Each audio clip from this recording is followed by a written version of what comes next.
All right, so here we go. It's this thing about this autocomplete.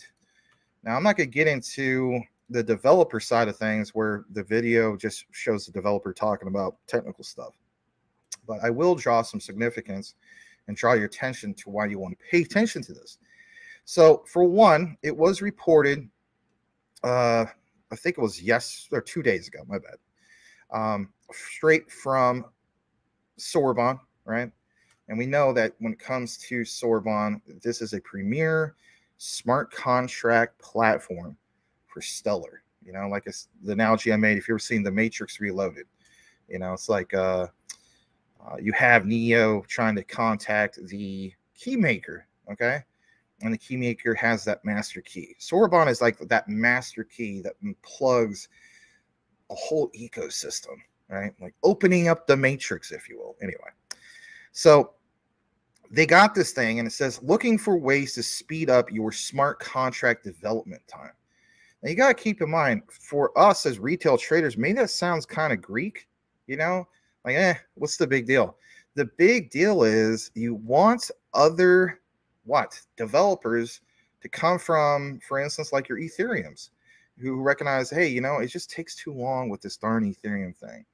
If you can speed up any process of anything, especially development time, devs who built on other platforms will be attracted to your platform. You know, we said the whole thing with Quant in regards to 3 lines of code, and we'll show you an example where that reference comes during the Quant segment. But for the purpose of Soroban, it's like, what is this thing? So basically it's like this, right? There's this video. I'm not going to replay. I watched it, but it's just all like nerd talk, you know, tech stuff. And I thought, that's not really going to help you out. But I'll give you the gist. This guy is a senior developer advocate at the Stellar Development Foundation. His name is Julian Martinez. Of course, he walks through the whole thing of autocomplete. And in the demo, I'll just give you the quick gist of it. It literally shows everything there is coded the way they need it to be. You know, it even has some code referencing WASM. And if you've taken more of a deep dive into WASM, you understand that's important. But the key thing here is Soroban use, like it says, use Soroban autocomplete. Right. Wow. Why is that worth pointing out? Well, again, let's jump into the next part. It is because of this. So earlier today, because it is now October the 18th, Mr. Tomer Weller here actually had a sit down. And I guess it was recorded. All right. It was not necessarily on video. Now, of course, we'll take you to the key findings. But he was interviewed, right, from CoinDesk. And we do share a lot of video interviews with various different projects who are featured on CoinDesk. But CoinDesk states Stellar's Soroban project, led by, of course, Tomer Weller. I know it's not Tomer, it's Tomer, is poised to bring Ethereum-style smart contracts to the 9-year-old blockchain and possibly a liquid XLM token by liquidity. Now, here's the thing, right? I would say for the most part, and again, I don't know the exact stats, but if I had to do a ballpark, I would say that at least 80% of all people that own Ripple's XRP also own Stellar. They kind of go hand in hand with each other and so on. But, you know, what's been pointed out in the past is that with XRP, you don't really have like smart contracts. But when you dive more into it, it's like, yeah, you actually do. You have enablers, right? You have, for instance, you know, Flare basically is kind of like that solution for it. We also know that basically, like, you know, we did that piece the other day, the deep dive in regards to R3. Okay, so R3 is another enabler in regards to like the financial side of the world. It's kind of like a financial operating system. If you saw the intro, I don't know if you guys watched that particular video today. So, but you know, looking at it on the surface, when you compare Stellar Soroban with Ripple's XRP, that's, I guess you could say, kind of a complaint that gets brought up. So this unlocking 70 plus projects, I guess you could say flip of the switch, returning the key, and, you know, having just like a handful of them do well. Why so much fuss about that, right? Well, again, this whole thing of Ethereum style smart contracts. This is going to get into, and I'm going to show it to you here in a moment. It's going to talk about why this is a big deal. So if you were kind of like the person which you've been following, like Corey Bibe, or maybe like, I don't know if Ahmed follows it. I'm sure he does because he likes Stellar. This really, really breaks it down. All right. I'll just be honest. I'm not going to read all of it, but yeah, it really breaks it down in a good way. And it talks about early blockchain built for payments as in Stellar, smart contract functionality to take on Ethereum. And, you know, for some people are just like, you know, I've seen some of the comments, not necessarily you guys, right? But, you know, some of the comments is, you know, Stellar is never going to get over $1, or the most it can ever be is $10 and stuff like that. But to take on Ethereum, think about Ethereum itself. I mean, Ethereum is kind of like the McDonald's of smart contracts, right? I mean, you know, Ethereum still has more smart contracts than any other platform. But when we talk about the industry disruptors, right? In this example, you have Stellar. It's like, this is game changer stuff. This whole notion of just not understanding the bigger picture, I think it's kind of ridiculous at this point. You know, I mean, I consider a lot of these prices that we are at blessings in disguise, because I'm like, you know, saying to myself, why would I want to invest in Stellar when it blows up to like $10 or more, right? I'm going to take advantage of it at roughly, you know, where was that, right? Slightly under 10 cents, above a little bit, you know, 10 cents. It's an absolute bargain. So the 9-year-old project, one of the earliest major blockchains, is getting a facelift to incorporate smart contracts. We talked about that. But the bottom line is this: to create potentially more demand for the XLM token. I mean, is that such a bad thing? Isn't that what it's all about? Getting more into this, there's this interview with Tomer Weller, and you know, this whole thing of, in theory, could boost the XLM token, assuming the project gains traction. Again, guys, 70 plus confirmed projects guaranteed to go live at the end of this year in regards to Stellar Soroban. We're not going to, you know, be naive to think that, oh yeah, you know, all 70 of these are going to do really well. No, there's going to be ones that shine. There's going to be ones that, not a lot of movement. But all they need is just like maybe 2 or 3 or a handful of those 70 to be like the next, like I always mention, you know, like the next Ajax, right? From, you know, Cardano's ecosystem. But the key thing is a smart contract, like premier ecosystem built on Stellar, but from Soroban. Going into this, it talks about, you know, these smart contracts like Ethereum, familiar name, but it talks about, for instance, you know, the history behind it all. But this article does have this feature. And, you know, this right here, I believe, comes from Tomer Weller. It says a smart contract project is where strings of programming code can be stored on blockchain similar to a computer, allowing devs to basically build application for decentralized finance and other use cases. Of course, we know about Ethereum, right? And it says Ethereum, born a year after Stellar, is by far the dominant smart contract platform. But just because there's more of it doesn't mean it's good quality. And that's the bottom line, right? And it goes on to also talk about layer 2 networks, talks about Arbitron, Polygon, Optimism. We'll get into the Optimism JASMY coverage here in a bit. But this part here, you know, it compares a lot of this. It says, you know, there's a host of competing smart contract platforms: Solana, Aptos, Sui, Algo. We cover Algo quite a bit, and several projects, of course, in even, you know, the Cosmos ecosystem. I think Cosmos is a great project too. Why would I not want to recognize that? You know, I need to obviously get a bag of that. But Stellar, that's what we're talking about. Soroban, the blockchain's project to add smart contracts. Soroban's integration expected later this year, basically, I think the end of this year, because we're already in the fourth quarter, could mark one of the network's biggest upgrades since it was created in 2014. This is why I put so much focus on the coverage of Soroban, because I feel as though it's like, yeah, I mean, you know, some people say, Max, you don't cover Stronghold enough. You don't cover, you know, this other project from Stellar enough, or, you know, you don't talk about the Lobster Wallet enough. Hey, I understand. I could take all that criticism. But for me, I recognize the whole thing of Soroban, right? And how it is, in my opinion, a big deal that not enough people talk about. Tomer Welsh says, we see decentralized finance being a part of the future. We want to enable that for users of Stellar.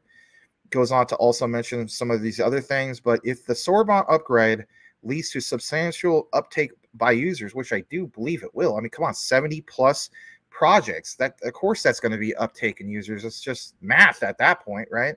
Ultimately resulting in an increase in activity on the Stellar network, there could be theoretically a fresh source of demand for the project's native XLM tokens. So, you know, I saw somebody, you know, like in the comments, and nothing against people making comments. I mean, we thank people making comments. It helps the YouTube algorithm. But one of the guys posted, you know, for instance, he was talking about MoneyGram, and he was basically saying, you know, MoneyGram is more like USDC and so on, doesn't really help Stellar.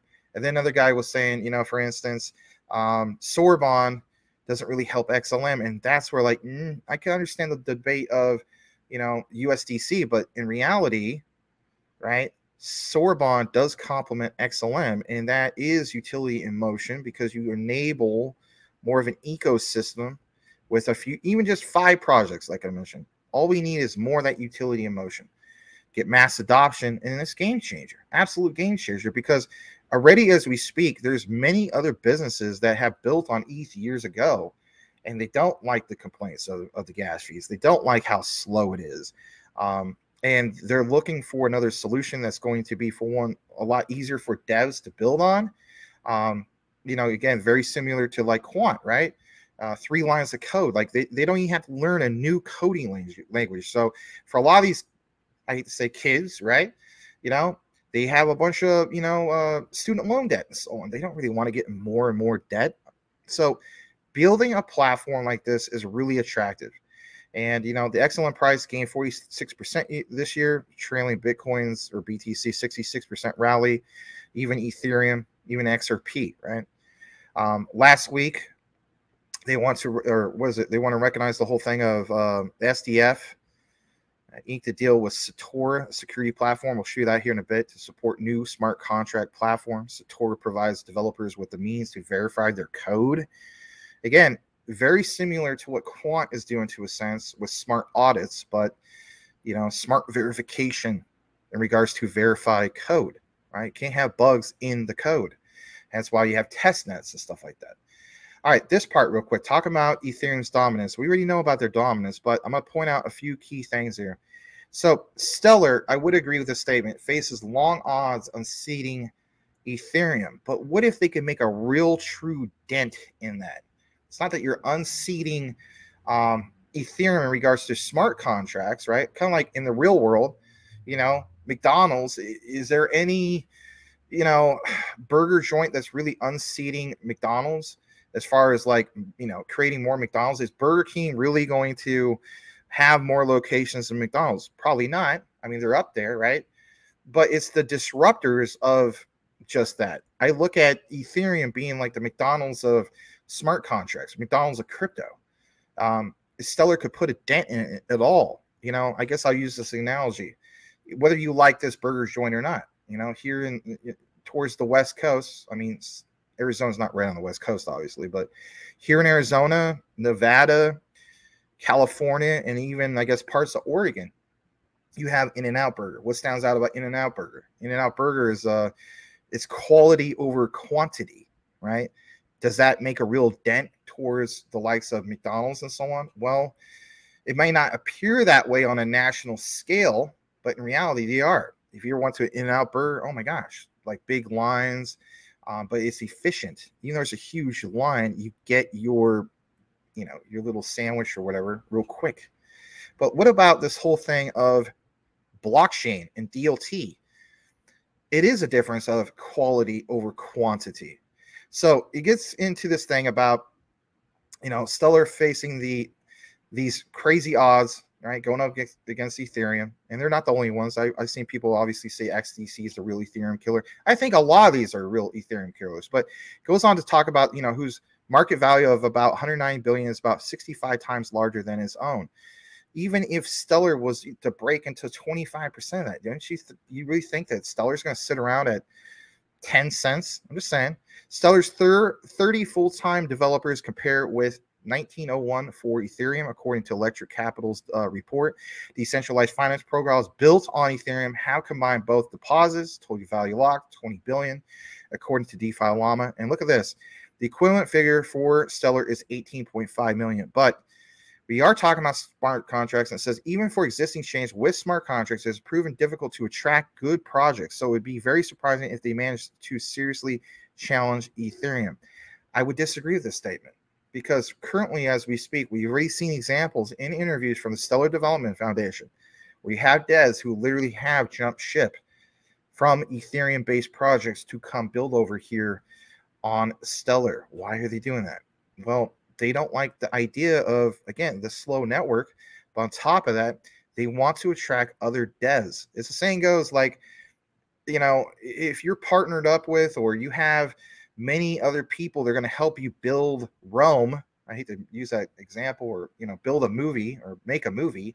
You know, you're going to get a lot done more quicker compared to 3 or 4 guys working on the movie. Hence why you see so many people in movie credits. But this thing right here about this Sean Farrell, he's a crypto analyst for Fundstrat, said that developers and users generally prioritize either security or speed, and that those who value security tend to gravitate, of course, towards Ethereum or its layer 2s, while those focus on speed usually opt for Solana. Here's the missing part. If you look more into Soroban, we do know that they're testing like crazy the security aspects of things, even creating mechanisms in which, you know, in regards to like KYC to get full validation of like, well, you know, is this going to go to some kind of malicious actor and so on? Again, you know, we could talk about quant with smart audits. Even Soroban has some of these features built in, which is game changer in regards to Stellar. Stellar's got this recent entry course into the smart contracts. It creates stiff competition from a wide array of different, you know, chains, right? You have your Cosmos and so on.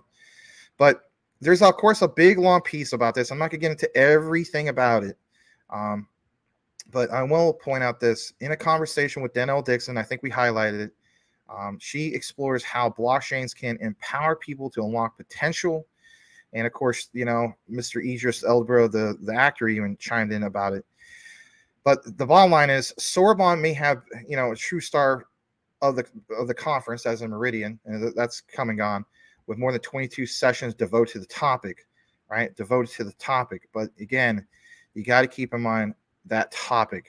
Where did Stellar get the name Soroban? Why is it such a big deal? I don't think it's so much of a matter of like that.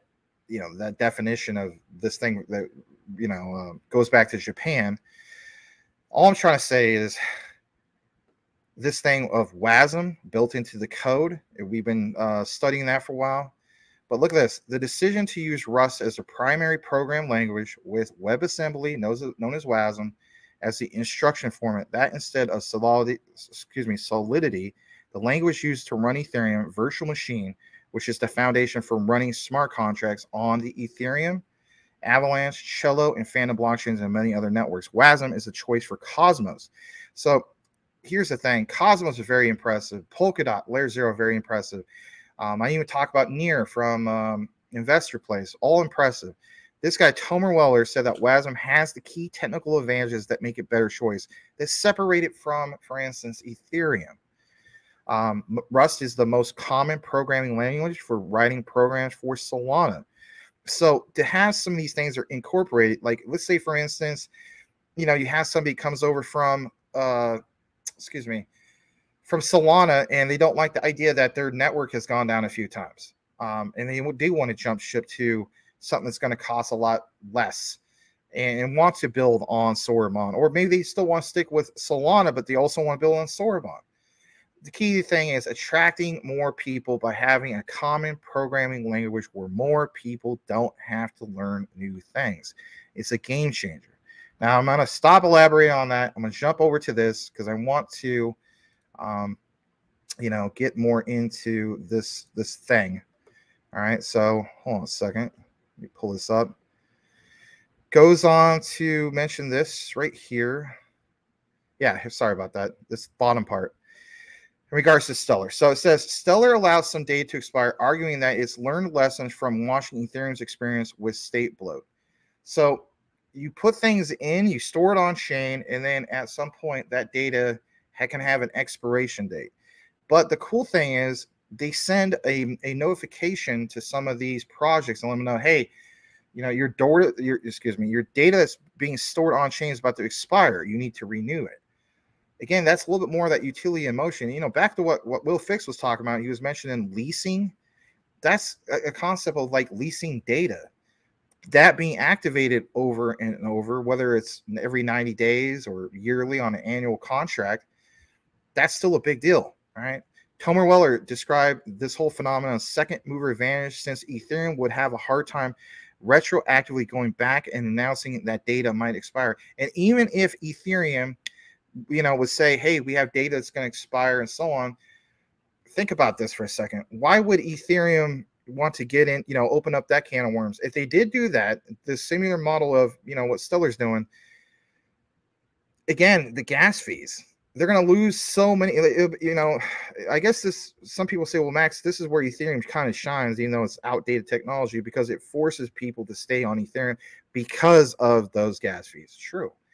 But wouldn't you like to have more utility in motion, where it's like, you know, you have devs like, hey, no problem. Yeah, I have to, you know, pay a fee, but the fee is significantly like 90% or more cheaper than using Ethereum gas fees. You don't think more people are going to come into like this ecosystem? I think they will. All right, so back to this whole thing of Soroban real quick. I know it's a lot, but again, it's a big update. So on September 20th, Tomer Weller talked about Soroban going, of course, live on testnet. We covered that. He said that basically the team is pushing to launch the mainnet, right? That's coming out later this year.